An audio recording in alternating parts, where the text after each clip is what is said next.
বন্ধুরা তোমাদের জন্য প্র্যাকটিস সেট 2 আজকে আলোচনা করব। অত্যন্ত গুরুত্বপূর্ণ গ্রামার, তোমরা জাস্ট দেখতে থাকো, এমনিতেই শিখে যাবে। চলো, 1 নম্বর, I can't understand English. Voice change করতে হবে, আমি ইংরেজি বুঝি না।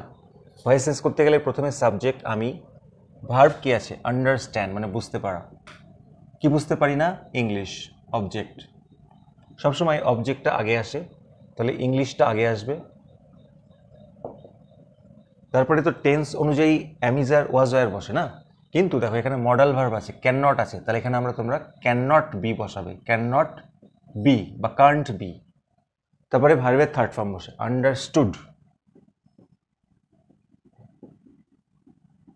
তারপরে বাই বসে এবং সবশেষে সাবজেক্টই অবজেক্ট হয়। আই থাকলে মি হয়। যারা ভয়েস চেঞ্জ প্রথম থেকে শিখতে চাও, ডিসক্রিপশন বক্সে আমি লিঙ্ক দিয়ে রাখবো, দেখে নিন। English can not be understood by me. Next, this days, আজকাল, অল ট্রেনস আর ক্রাউডেড, সব ট্রেনই ভিড়ে ঠাসা।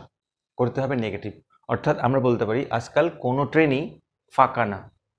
তাহলে দিস ডেজ, অল ট্রেনসের অপোজিট কি? No train. ইজ আর ক্রাউডেডের উল্টো হচ্ছে এমটি, মানে ফাঁকা। তাহলে মানেটা দেখো একই দাঁড়াচ্ছে, আজকাল কোনো ট্রেনই ফাঁকা না মানে সব ট্রেনই ভিড়ে ঠাসা, crowded. Next, and Ben price acted rather strangely. Ben price কাজ করলো অদ্ভুতভাবে, স্ট্রেঞ্জলি। এটার অ্যাডজেক্টিভ ফর্ম ইউজ করতে হবে, এটা আছে অ্যাডভার্ব, অ্যাডজেক্টিভ ফর্মটা হচ্ছে স্ট্রেঞ্জ, অদ্ভুত। তোমরা যা আছে তাই বসিয়ে দাও, শুধুমাত্র স্ট্রেঞ্জলির জায়গায় লেখো in a strange manner, in a strange manner. এটার মানেও যা, এটার মানেও তাই। তাহলে দেখো আমাদের স্ট্রেঞ্জ কথাটা চলে আসলো, অদ্ভুতভাবে। Next, take him back Cronin, said the warden. কারাধ্যক্ষ বলল ওকে ফিরিয়ে নিয়ে যাও ক্রোনিন। তাহলে এই ওয়ার্ডেন, ওয়ার্ডেন কাকে বলছে? ক্রোনিনকে বলছে, আমরা বুঝতে পারছি। তাহলে ক্রোনিনটাকে বের করে আনবো। তাহলে আমরা লিখব দি ওয়ার্ডেন। আচ্ছা, ক্রোনিনকে কিন্তু অর্ডার করছে, তাহলে সেইড, সেইডের পরিবর্তে আমরা কি লিখবো? অর্ডার্ড। কাকে অর্ডার করছে? এই ক্রোনিনকে, তাই না? তাহলে এটা লিখে নেব, ক্রোনিন। আচ্ছা, কি করতে অর্ডার করছে? টু টেক হিম ব্যাক, তাকে ফিরিয়ে নিতে। তাহলে এই যে ভার্ব আছে, এটা ইম্পারেটিভ সেন্টেন্স, তার আগে আমরা শুধু টু বসাবো। কিরকম?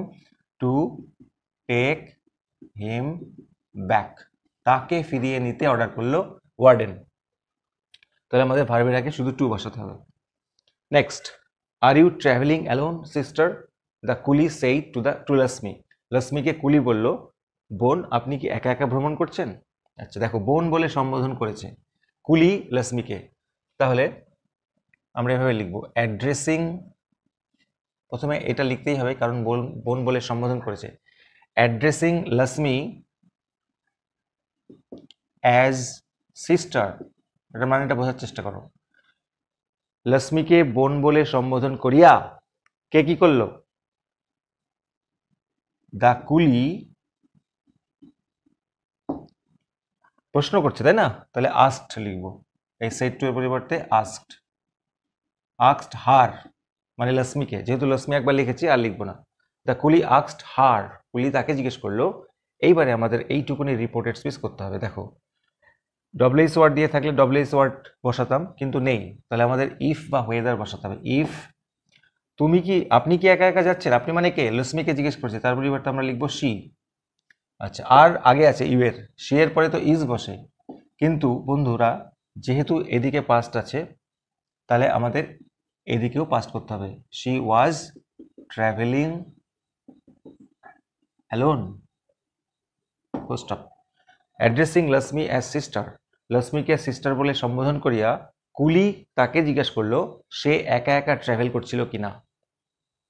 Next, I never forget an opportunity, করতে হবে অ্যাফার্মেটিভ বা হ্যাবাচক, মানে না থাকবে না।